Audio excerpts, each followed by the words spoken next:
Hello, I'm Karen Golden-Arante with Living Histories at the Cohasset Historical Society. Today I am with Sherwood Carlton Ainslie, a lifelong resident of Cohasset. Good morning, how are you doing? Very good, thank you. Good. Well, it was great to talk to you and get a little preliminary story of your relatives actually were in Cohasset. And could you tell me a little bit about your dad? How about your grandfathers?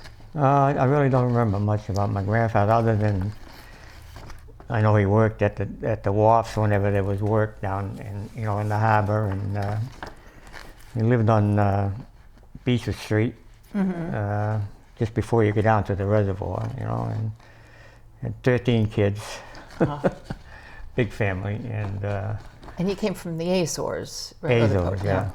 And he had the whole lower half of the land there along the river was all gardens. They raised all their own stuff, Yeah.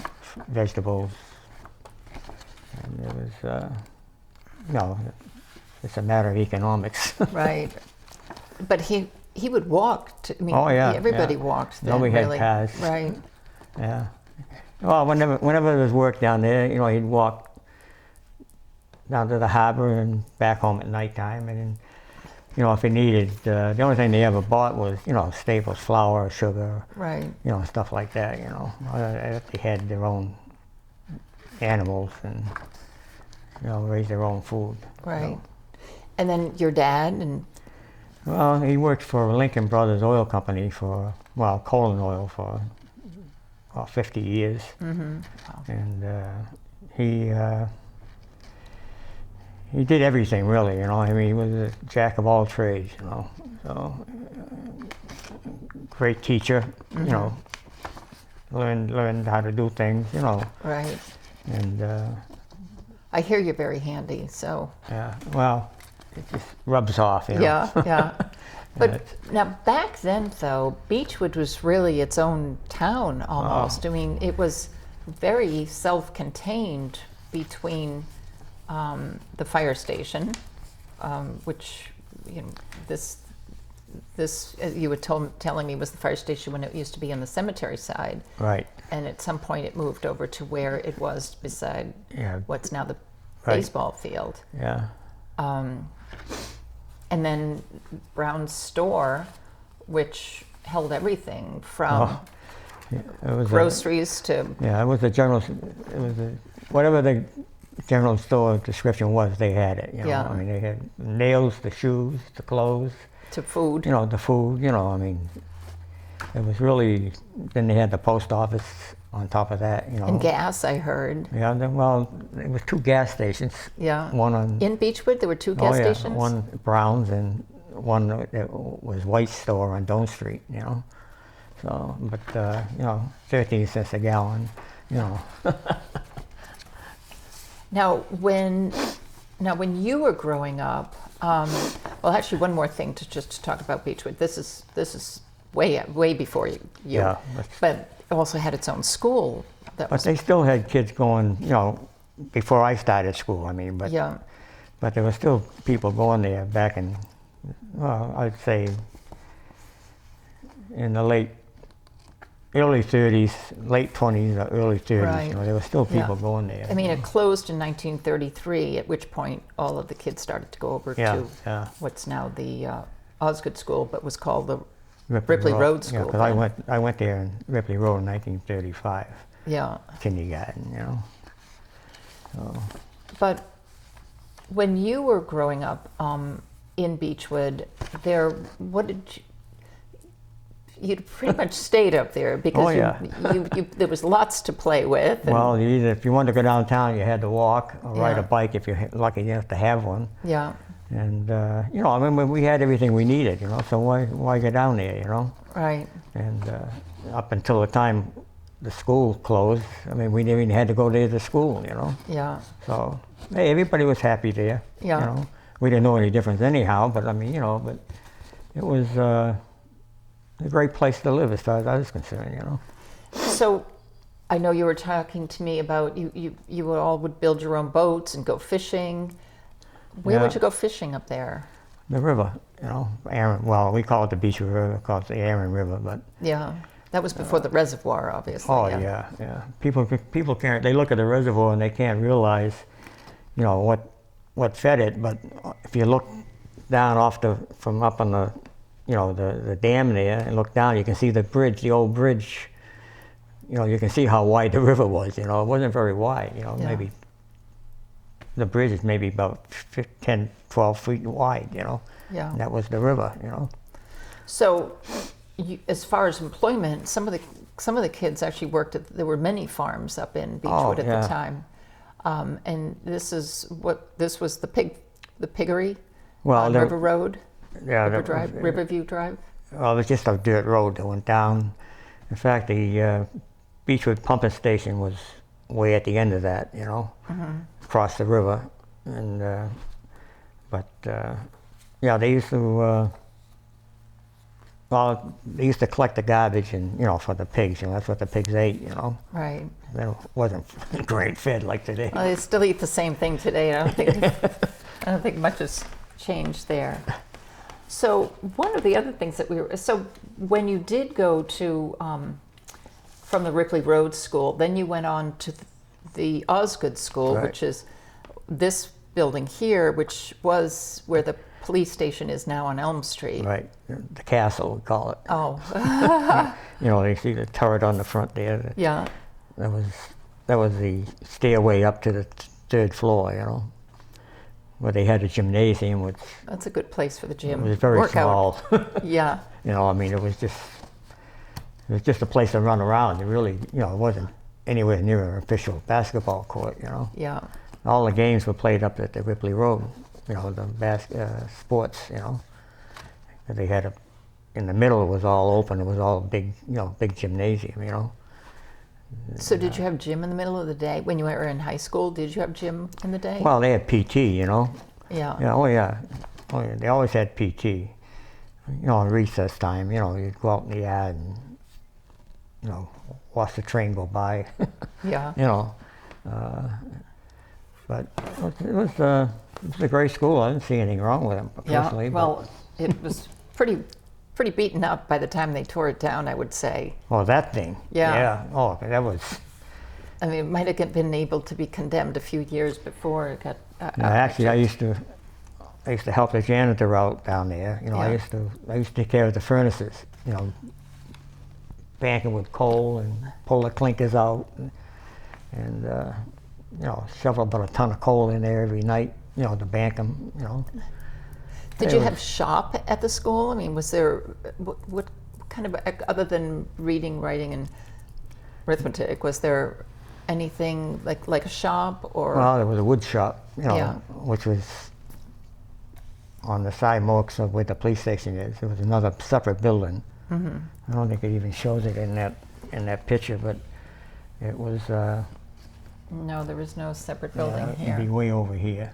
Oh, okay.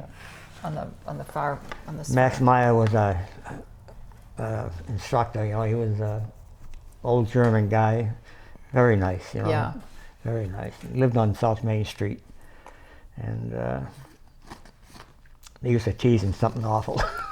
Yeah. I'll tell you, but that was basically the only thing that they had for commercialized Training. class or whatever you want to call it. Then downstairs in the basement they had a little place they call shop math.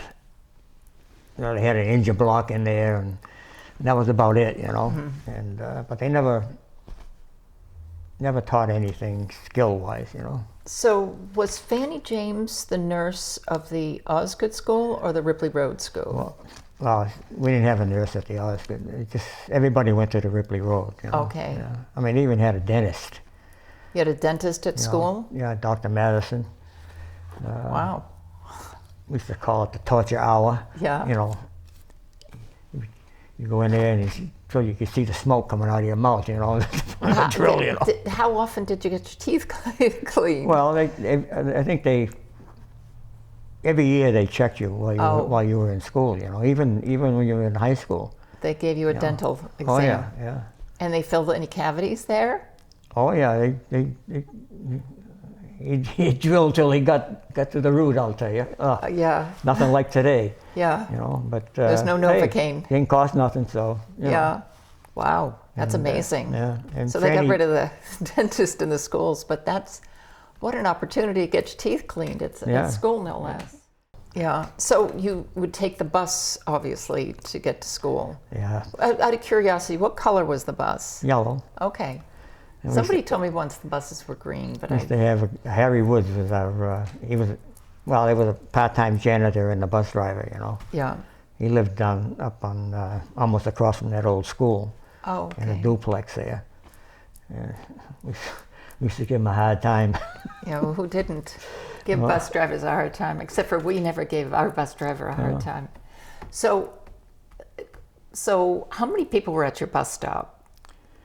Well, everybody met down at the corner, at the Four Corners, or the fire station. In wintertime, we always went to the fire station because it was warm, you know. Or in summertime, we went at the intersection of Beechwood and Don Street, you know. So they had to walk from all over to get to that one location. There's only one bus stop, and that was it, you know. Yeah. How many kids do you think were at the bus stop?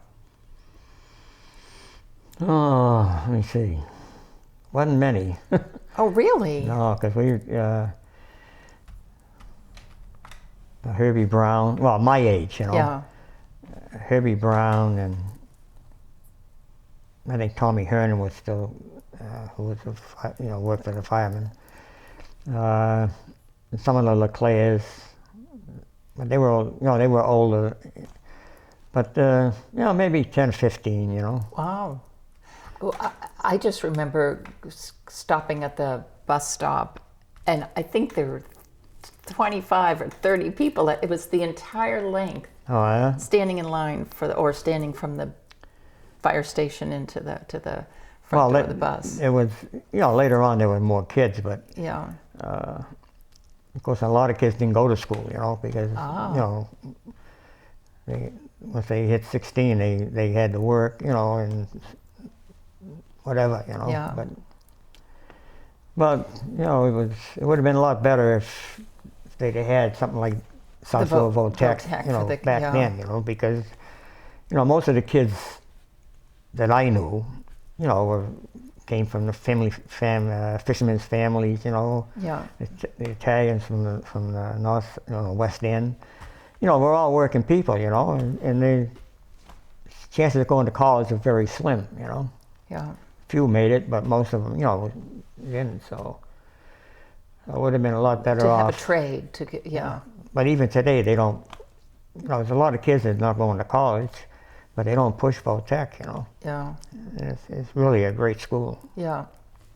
So just interesting. This is not your yearbook, but in 1940. Well, this is a 1940 yearbook, but it was called the Piper back then, not the Tessa Hawk.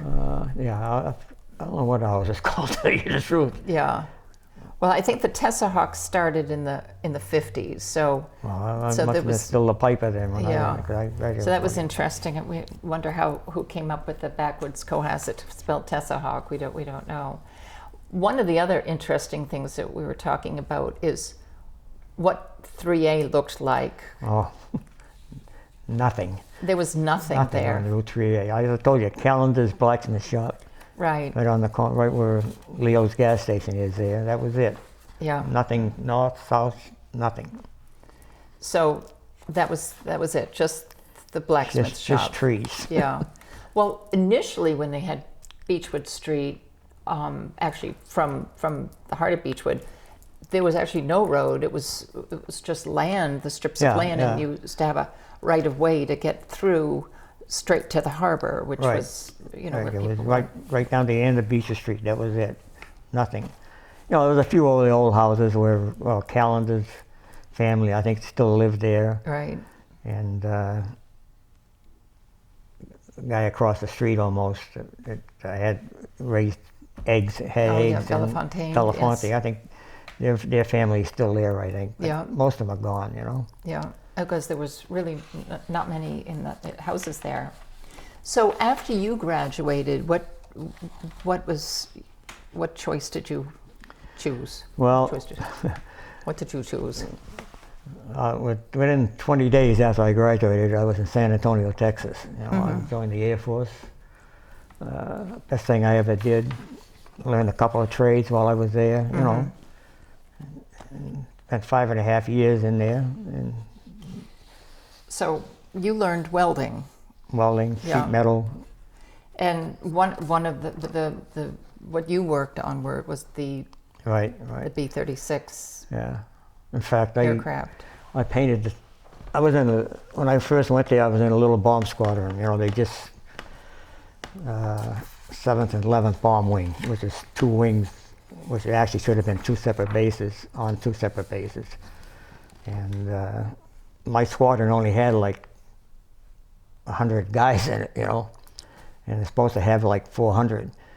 So the guys that got there early, you know, got the rank, you know, boom, because they went right up, you know, because it was open. And but I was only there a couple of months, and they sent me back to sheet metal school. So I was gone. And when I came back, they put everybody into combined the maintenance crews of both wings into one, you know. So we all. Well, this was quite a large aircraft that at the time.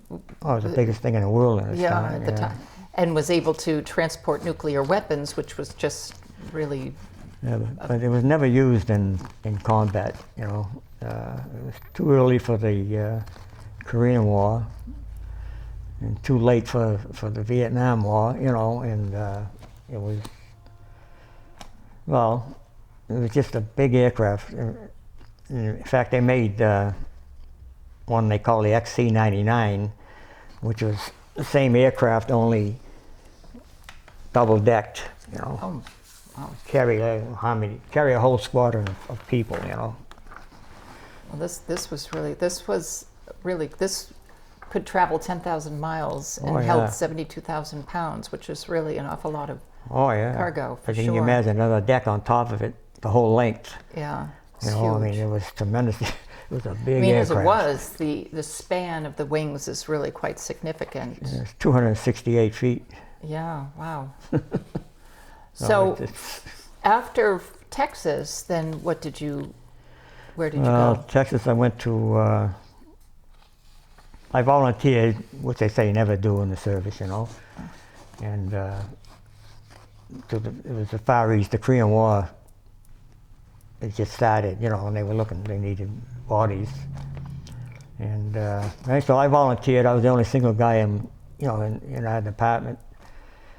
So anyhow, I came home for 30 days and went to Camp Stoneman. While I was out there, I met half the guys I left, you know. Yeah. And so anyhow, I wound up going to Hawaii, and the rest of the guys went, you know, Okinawa, Korea, wherever, you know. And I was in Hawaii for 3 weeks, and they looked at it before I even got settled in there, you know. They were looking for volunteers to go to this Johnson Island. And so this was the Johnston Atoll, which again has pretty remarkable history. Yeah. I mean, it actually started off as 19 acres, and by the time in 1942, but ended up with over 240 acres, which is pretty amazing to be. Well, it was originally a Navy base, you know. Well, originally it was really a wildlife refuge that ended up being. It was just a volcanic peak, you know, and the sea bees come in there and they leveled it out. That's how they got more land, you know. They leveled out the elevation was maybe, the whole island was maybe 15 feet, you know. And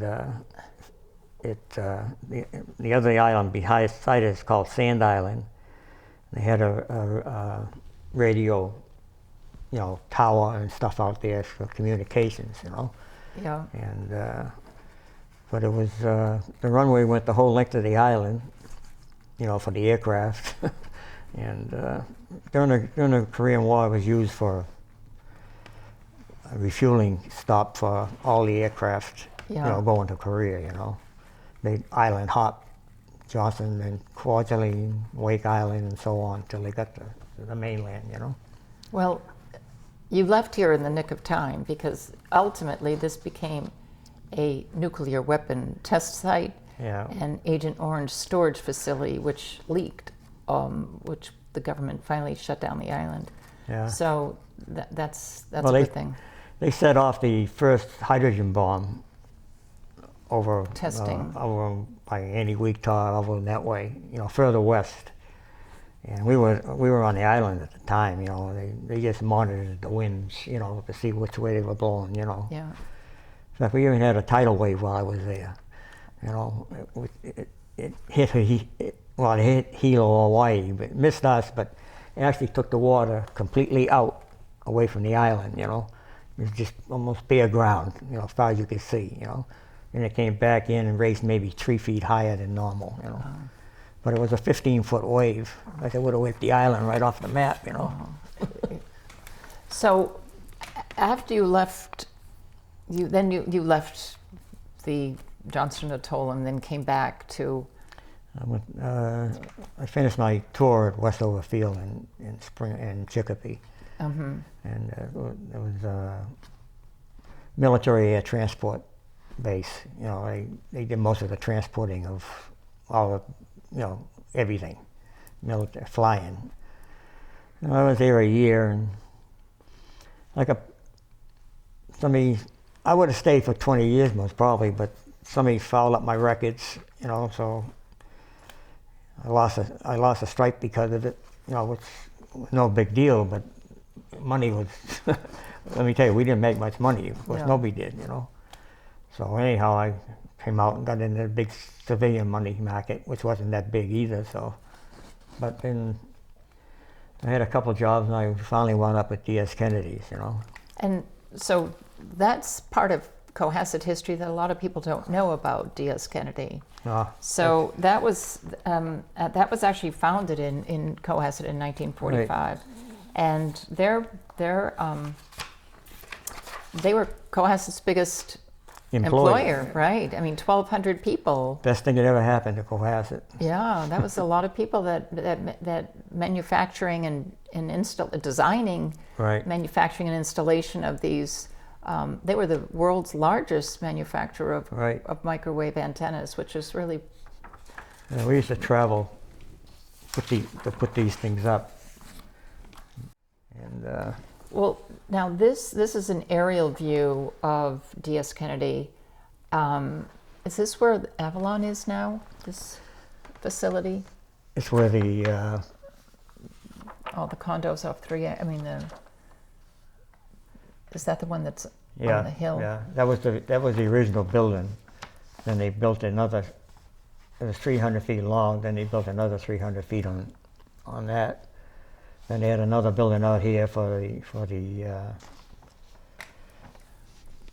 plastics and stuff that they made. But they originally started on South Main Street by the Situate line, Oh, where those huts used to where be. the Quonset there? huts were. That was the Oh. original. That was there's condos. Haggerty's originally. Haggerty built. They originally started by building radomes for the aircraft, which were made out of molded plywood. That's one of the things he did. And after the war was over, there was no more use for those things. So he wanted to get back to his furniture business. So they Kennedy and several other people, bought the company out, and it was just the beginning. Yeah. Interesting. So now D.S. Kennedy started in 1945, but it closed down. 64, And, 65, somewhere around 65, I guess. 66. And but when you were installing antennas, you went to the Far East even I was to in install. Korea for 6 months on one job, and everybody, we had maybe 30 or 40 guys that went out on the road when there was an installation. Some guys spent like 6-7 months over in Hawaii, on one job, and Yeah. and well, we traveled most of the United States, and I was in Hawaii 3 or 4 times. You know, beautiful. Installing antennas. Yeah, well, either that or maintenance mostly. Okay. You know? Yeah. And beautiful duty, I'll tell you. Yeah.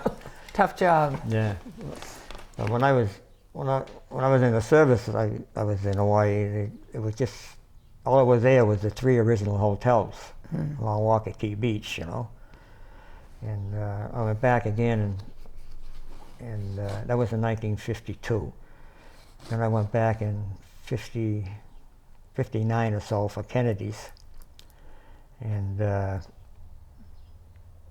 you know, it was really starting to get built up, you know. And then I went back a couple of years later like that. You couldn't even see Waikiki Beach, you know, from the road, you know.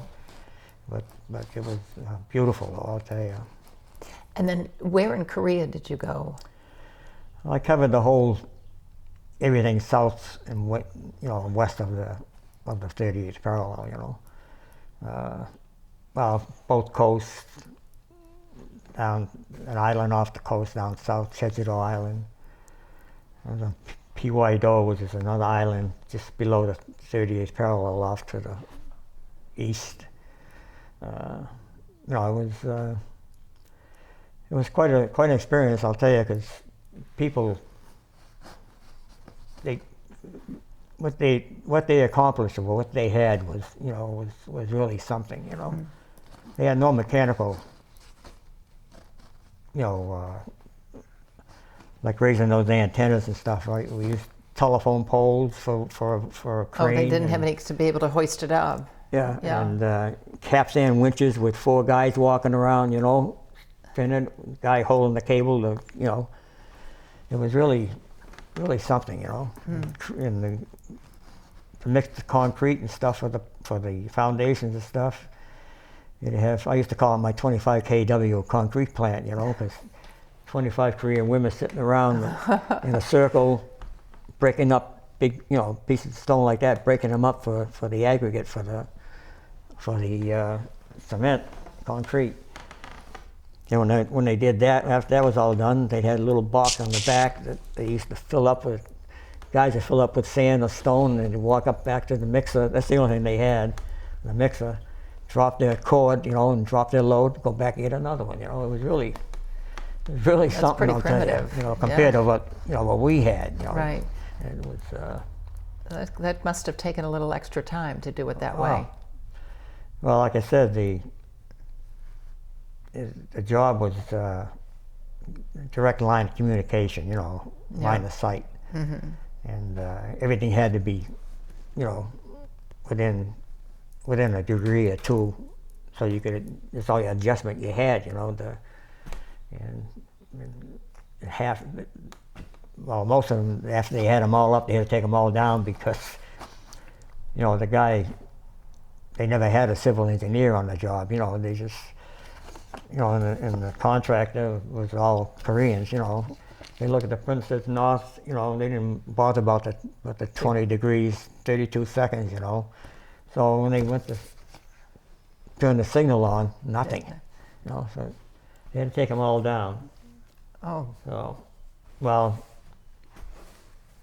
another thing they didn't, all they did is put 4 piers in the ground. You know, they didn't tie them together like they were supposed to with a concrete foundation, and they had to take them down. Taking the last one down, one leg was standing and it just fell right over. You know. Wow. So. Not very secure. And these things, you know, they're supposed to stand 200-mile-an-hour winds. Yeah. So anyhow, that part turned out to be good because nobody got hurt on it, you know. And so that's when we went over, because, you know, all the parts disappeared, you know. Oh. I mean, what used to be part of an antenna were pots and pans later on, you know. So yeah, it was an expensive deal anyhow afterwards. But. Well, at least you got in and did it right the second time. So, Shorty, I want to show these photographs because I think that these are indicative, really, of where it all started for you here. This is a great photograph. Beechwood field, though, just to jump back to Cohasset for a second. You know, Well, the ballpark that's there right now, was that a ballpark when you were growing up? Well, it's same area, but it's everything is like our catches home plate was down right at the corner of Beechwood Street and Dome Street. You know, Okay. it's just the opposite of what it is now. And But was it a big field, though? well, it was. Well, it's basically the same field, Yeah. you know, except that the fire station was there on the third baseline, you know, so it was a short left field. Yeah. You hit the fire station, and right field it's actually a better ballpark now than it ever was, because if you hit a ball 40 feet besides first base, it went up Dome Street, you know. Right. So, So there was no like rec department at the town hall. You just organized your own. oh yeah, this was Teams. before, you know, Little League and stuff, you know. Yeah. Just pickup games, you know, with different towns, you know, mostly, you know. But you named yourself the Wildcats. Yeah, well, we were a little wild, Yeah. but you know, And you even had shirts made, which is pretty awesome too. yeah, you know, the neighbor, you know, the businesses got together, you know, and bought the shirts and had them made, and Yeah. you know, we used to draw jam. That pack would be jammed with cars and people. I'm telling you, it's unbelievable. And who did you play against? Well, Situate, you know, all pickup games, you know. Yeah, and they You know, would- who played Hull, whoever wanted to play us, you know. And who coordinated all that? I'll tell you the truth, I really don't know. Yeah. But it just happened and you all had fun. Well, Charlie started, he was in that picture with the fireman. Uh-huh. He worked at the dump, which is on Dome Street back in those days. You know, he would take the kids take us to Hull, you know, and drop us off, you know, and then pick us up and bring us back, you know, and you know, most of the games were played right there at Beechwood, you know, but This is a lot of fun to see in this. fact, a lot of those guys are right in that picture there. Yeah, and then here, now this is a few years later. This is the gang when you were in seniors, right? Oh, this is years after. You know, this is 1948. 1948, right? This picture here is maybe 42, 43, somewhere around there. You know? So this is fun. This is the Beechwood gang. Yeah. Yeah. That's the bleachers of the ballpark Ah, on the Beechwood street side. They had the bleachers on Beechwood Street and Beechwood on, you know, bleachers on Dome Street. You know, and but we used to have great bonfires there. You know, tremendous bonfires. You know, and Brown Store had a little fire right on the Dome Street side. Had a little building there that he sold fireworks in. You know, and stuff. who put on the bonfire? The kids. Ah, We used to scrounge the neighborhood, you know, and we had an old guy that had a truck called Henry Eastman. mm-hmm. Everybody in Beechwood had worked for him at one time or another, you know. And, you know, he would take about 2 weeks and scrounge everything, you know. It could be 40 feet high, you know. And what was this bonfire for?